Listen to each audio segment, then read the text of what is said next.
तरवा पकड़ के रोबोगे छौरी नैहरवा में अरवा गे।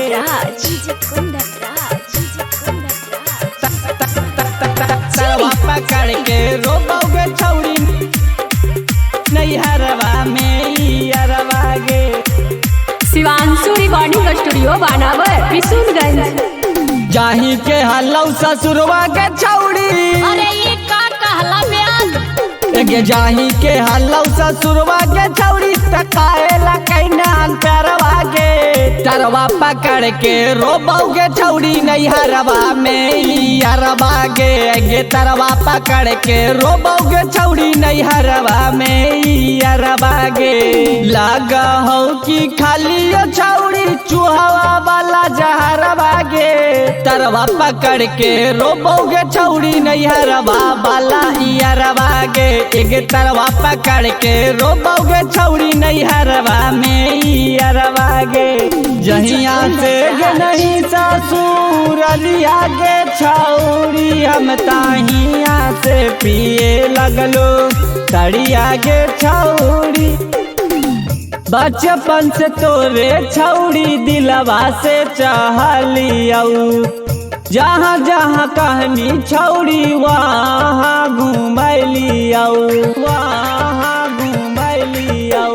बचपन से तोरा छौरी दिलवा से चाहलियऊ। जहाँ जहाँ कहनी छौरी वहाँ घुमलियऊ। कहनी त तोरा घुमलियऊ गे छौरी ले जाके बराबर पहाड़वा गे।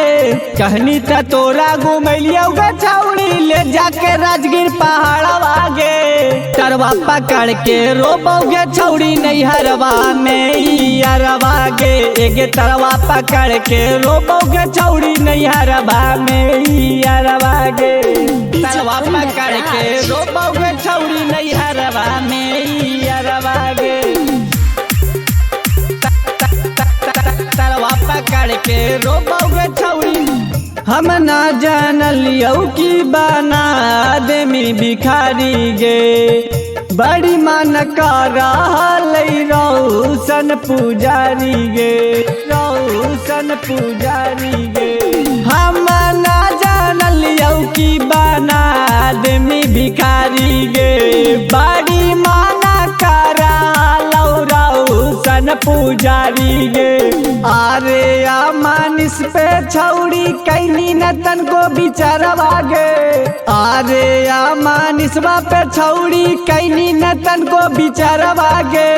तरवा पकड़ के रोबोगे छौरी नैहरवा में अरवा गे। तरवा पकड़ के रोबोगे छौरी नैहरवा में अरवा गे।